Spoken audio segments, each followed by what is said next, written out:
Imagine a young woman full of life and dreams going to work each day with a smile, but soon her body betrays her in horrifying ways. A deep ache in her bones, relentless and cruel. At night she notices a faint eerie glow from her skin and hair. This is not a miracle, but a curse. The first sign, a toothache, dismissed at first. Then teeth loosen, gums bleed and the jawbone splinters. Dentists are baffled, the pain is unimaginable. These women watch, horrified, as their faces begin to fall apart. They are dying, piece by piece from the inside out. This was the reality for the Radium Girls. Their bones glowed because they were filled with radium, a poison that mimicked calcium and settled in their marrow. The radiation destroyed their cells, especially in the jaw, where the poison was most concentrated. Their glowing bones became a macabre symbol of their fate. Employers insisted there was no danger, but these women fought back. For answers, for justice. Their suffering became a warning to the world. Their courage forced society to confront the dangers of unchecked industrial progress. The Radium Girls' story is one of horror, but also of bravery. Their plight shone a light on the dark corners of workplace safety. They changed the world for workers everywhere. Their legacy is a testament to the cost of ignorance and the power of courage. The glow in their bones was a silent cry for justice. Who were the Radium Girls? Mostly teenagers, many were immigrants or daughters of immigrants. They found work in factories in New Jersey, Illinois, and Connecticut, painting watch dials to glow in the dark. The pay was good, the work seemed glamorous, and the world was fascinated by radium. The women painted numbers and hands so soldiers could see time in the trenches. Later, these glowing watches became fashionable consumer items. The factories buzzed with laughter and pride. They were told the radium paint was harmless. Some even painted their nails and teeth for fun, going home faintly glowing. Precision was key, so they used a technique called lip dip paint. They twirled the brush between their lips to make a fine point, then dipped it in radium paint. With every twirl, they swallowed a tiny amount of radium. Day after day, the poison accumulated in their bodies. These young women were the backbone of a booming industry. They trusted their employers and believed in the safety of radium. The world saw radium as a miracle element. No one warned them of the hidden dangers. Their youth and vitality were slowly being stolen. The trust they placed in their employers would cost them dearly. Their story is a reminder, progress can come at a terrible price. The glow that made them proud would become their undoing. They were the unsung artists of a deadly craft. Their sacrifice would not be in vain. Radium, discovered by Marie and Pierre Curie, dazzled the world with its mysterious glow. Scientists and the public believed it was a miracle substance, a cure for countless ailments. Radium was added to chocolates, water, toothpaste, and beauty creams. Doctors prescribed it for cancer and other diseases, sometimes with success, but often with disastrous results. The line between cure and poison was dangerously thin. The excitement overshadowed caution. Radium was more valuable than gold, a symbol of progress and modernity. Companies assured workers it was safe. This widespread belief in radium's harmlessness explains why the Radium Girls were not alarmed. They felt important, part of an exciting new world. The tragic irony, the element promising life was taking theirs away.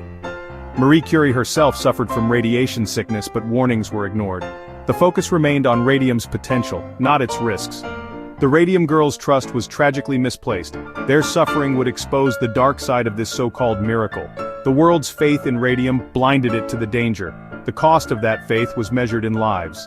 The Radium Girls paid the ultimate price for society's ignorance.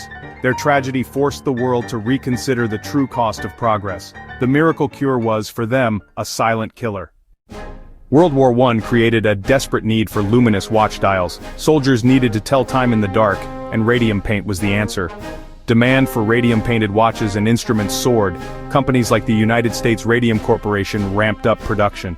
After the war, glowing clocks and watches became must-have consumer goods. Young women were hired for their delicate touch and precision. The pay was excellent, offering independence and pride. The factories buzzed with activity, hundreds of dials passing through their hands each day. Speed and accuracy were prized. Health was an afterthought. Radium paint was used on aircraft instruments, ship compasses, and gun sights. Radium became a strategic material, vital to the war effort.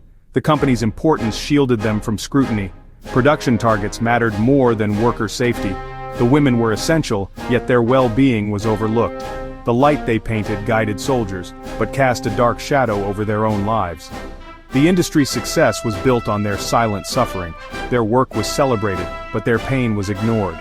The demand for radium blinded society to its dangers. The women's sacrifice was hidden behind glowing dials. Their story reveals the human cost of wartime innovation. The shadow of radium would haunt them long after the war ended. Their tragedy was the price of progress. Dial painting demanded precision. The women used fine brushes, shaping the bristles with their lips, a technique called lip pointing. Each time they ingested a tiny amount of radium, they repeated this hundreds of times a day, unaware of the danger. The paint clung to their hands, clothes, and hair. They went home glowing, thinking it was a novelty. Some playfully painted their nails or teeth. The companies knew radium was hazardous. Scientists used lead screens and tongs, but the dial painters were given no protection. They were told the paint was harmless. The cumulative effect of ingesting radium was devastating. Lip, dip, paint was not just a technique, it was a pathway for poison. The women trusted their employers, but that trust was betrayed. The deadly art they practiced was a kiss of death. Their meticulous work became their undoing. The beauty of their craft masked a lethal secret. Inside the factories, a stark double standard existed. Male chemists and physicists used protective gear, lead screens, tongs, and special ventilation. The women painters received nothing, no gloves, no masks, no warnings. They were told the paint was harmless, even when they asked about risks. The companies insisted the small amounts of radium posed no threat. Women's health was deemed less important than production. Their concerns were dismissed, profits came first. The men in labs were valued, the women seen as replaceable. This attitude fueled the tragedy. The lack of protection was not an oversight. It was systemic disregard. The women believed their employers and trusted their reassurances. That trust was cruelly betrayed. The first symptoms were subtle. Persistent toothaches, sore jaws, fatigue. Amelia Molly Maggia was among the first to fall seriously ill. Her teeth fell out, her jawbone decayed, and doctors were mystified.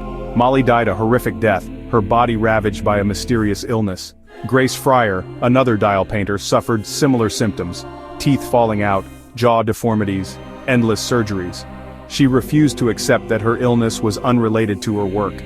Grace sought answers, consulting doctor after doctor. Many dismissed her concerns, but she persisted. Catherine Donahue in Illinois faced the same agony. Jaw necrosis, bone pain, and disbelief. Across the industry, more women fell ill with the same horrifying symptoms. A pattern was emerging, but the medical community was slow to understand. The suffering was immense. Physical agony, emotional distress, and disbelief from doctors and employers. The women's youthful vitality was stolen. Their appearances changed drastically. They faced denial and isolation. Their courage in seeking answers would spark a crucial investigation. Their agony forced the world to confront the truth. The Radium Girls' suffering could no longer be ignored. Their pain became the catalyst for change. Their fight was just beginning. As more dial painters fell ill, some doctors suspected a link. Dr. Harrison Martland, chief medical examiner of Essex County, New Jersey, made the breakthrough. In 1925, he investigated the mysterious deaths of former radium workers. Martland examined the women, performed autopsies, and tested their bones. He discovered their bones were radioactive. Radium had lodged in their skeletons, emitting deadly radiation. This explained the jaw necrosis, anemia, and bone fragility. Martland's research was groundbreaking. He proved even tiny amounts of ingested radium caused devastating long-term effects. His findings challenged the belief in radium's harmlessness. The medical link between the women's work and their illnesses was undeniable. Martland's work was a turning point. It advanced scientific understanding of radiation's effects. His courage in publishing unpopular findings was vital. He gave the women the proof they needed. Science had finally unveiled the truth. Armed with Dr. Martland's findings, the Radium Girls began their fight for justice. The companies denied responsibility, using their resources to discredit the women and the science. Grace Fryer searched for a lawyer for 2 years before Raymond Berry took the case. Their lawsuit became a media sensation. The Radium Girls captured public sympathy. The legal process was slow and agonizing. The women's health deteriorated as companies delayed. Some were too ill to attend court, but their testimonies were harrowing. The companies brought in their own experts, but the women persisted. In 1928, the New Jersey women reached an out-of-court settlement. Some compensation, medical expenses, and crucially, acknowledgement of their suffering. In Illinois, Catherine Donahue and her colleagues fought and won in court, even as Catherine testified from her deathbed. These victories were monumental, though often too late for many. The Radium Girls' courage forced the world to listen. Their struggle was David versus Goliath. They changed the law for all workers. Their fight was not just for themselves, but for future generations. The company's power could not silence the truth. The Radium Girls' legacy was justice hard-won. Their bravery set a precedent for worker rights. Their story became a rallying cry for change. The Radium Girls' suffering sparked a revolution in workplace safety. Their cases brought occupational disease into the public eye. Outrage over their treatment led to new regulations and industrial standards. Radium was recognized as hazardous. Guidelines for handling it were implemented. Employers became legally responsible for worker health. The right to sue for occupational illness was affirmed. These changes marked a shift. Profit could no longer trump human life. The Radium Girls' fight contributed to the broader labor rights movement. Their struggle paved the way for agencies like OSHA. The principles they fought for, safe workplaces, transparency, accountability, became law. Their story underscored the importance of science in protecting workers. The power of ordinary people to effect change was undeniable. Their bravery forced a reckoning that saved countless lives.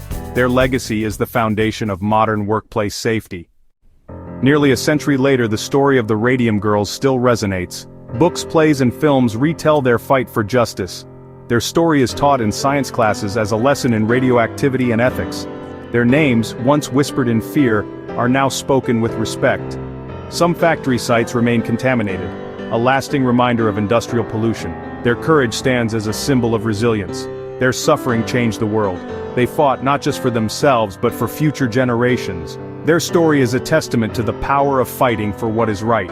Even in the face of overwhelming odds, justice can prevail. The memory of the Radium Girls calls us to action. We must learn from their story and advocate for all workers' rights. Their light, born of tragedy, guides us toward a more just world.